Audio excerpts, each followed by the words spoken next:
Welcome to The Psychology of Relationships, exploring the impact of childhood on adult connections. Today we're going to delve into a fascinating aspect of human psychology that affects everyone, yet is often overlooked: the profound impact of our childhood experiences on our adult relationships. Imagine for a moment the relationships you've had, the ones you're currently in, and those you aspire to in the future. Have you ever noticed certain patterns or behaviors that seem to recur no matter who you're with? Perhaps you're always the one who cares more. Or maybe you find yourself pulling away at the first sign of closeness. These patterns are not random. They're deeply rooted in our early life experiences. Take the story of Emily, for example.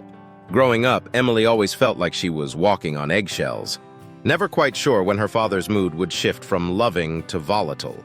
This unpredictability left her craving stability, yet simultaneously fearing it. As an adult, Emily finds herself drawn to partners who are kind and predictable, but she often sabotages these relationships just as they start to feel secure. She's caught in a cycle, yearning for the very thing she's afraid to fully embrace. It's a pattern deeply rooted in the chaos of her childhood, a silent script that's been guiding her choices without her even realizing it. Can you relate to Emily's story? Have you ever found yourself repeating patterns in your relationships that you can trace back to your childhood? To understand this, we must first explore the concept of attachment theory, a cornerstone of relationship psychology.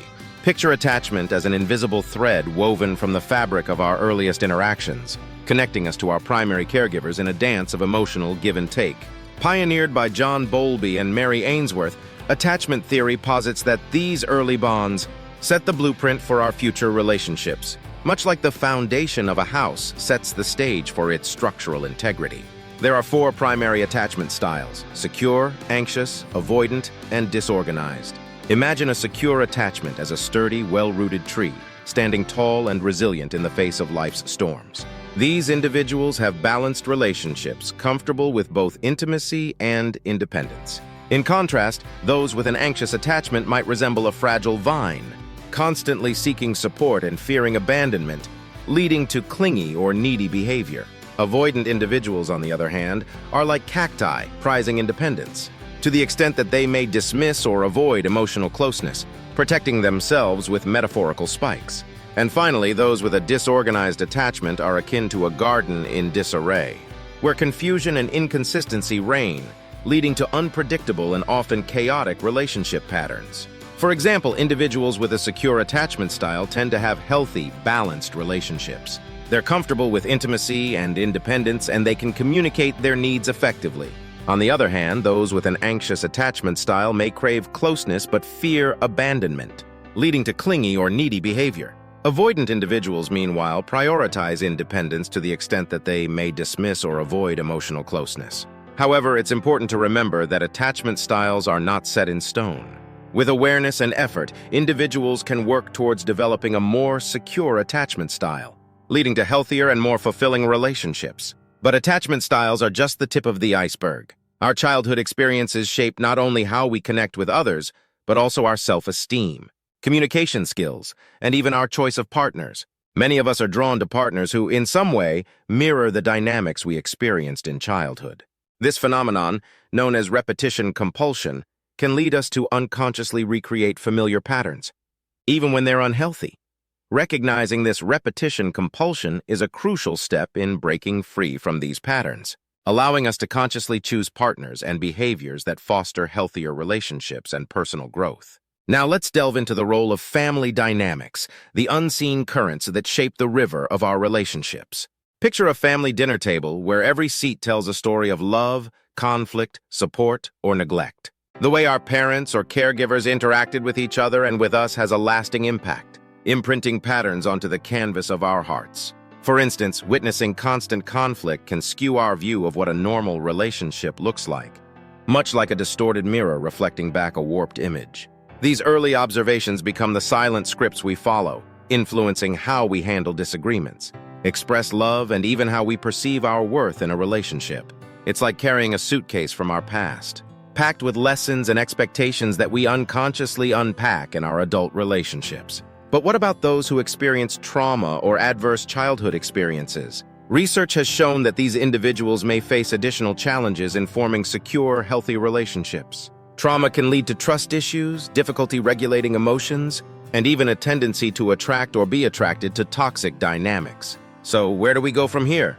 Understanding the impact of your childhood on your relationships is the first step towards healing and growth. Self-awareness is key. Reflect on your attachment style, the patterns you've noticed in your relationships, and the family dynamics you grew up with. This introspection can be challenging, but it's crucial for breaking free from negative cycles. Therapy can be an invaluable tool in this journey. A skilled therapist can help you unpack your past, understand its influence on your present, and guide you towards healthier patterns. Techniques like cognitive behavioral therapy, CBT, dialectical behavior therapy, DBT, and eye movement desensitization and reprocessing, EMDR, are particularly effective for those dealing with trauma or deep-seated issues. But therapy isn't the only avenue for growth. Engaging in open, honest communication with your partner can foster a deeper understanding and connection.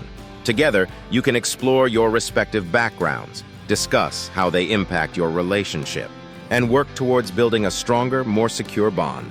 Additionally, self-care and self-compassion are crucial. Healing is a process, and it's important to be kind to yourself along the way. Engage in activities that bring you joy and relaxation, and surround yourself with supportive, understanding people. For instance, if you enjoy nature, make time for regular walks in the park or hiking in the hills. If art is your passion, set aside moments to paint, draw, or visit galleries. Joining a club or group that aligns with your interests can also be a great way to meet like-minded individuals who provide positive reinforcement and encouragement. Additionally, practices like meditation, yoga, and journaling can be powerful tools for self-reflection and stress relief. Remember, these acts of self-care are not indulgences, but essential components of your journey towards emotional well-being and healthier relationships.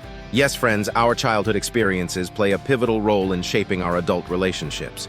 By understanding this connection, we can work towards breaking free from negative patterns and building healthier, more fulfilling connections. So, I invite you to reflect on your own experiences and consider how they've influenced your approach to relationships. Remember, it's never too late to heal and grow. Thank you for joining me in exploring the psychology of relationships. If you found this video insightful, please like, share, and subscribe for more content on understanding and improving your relationships. And don't forget to share your thoughts and experiences in the comments below. Let's continue this important conversation together.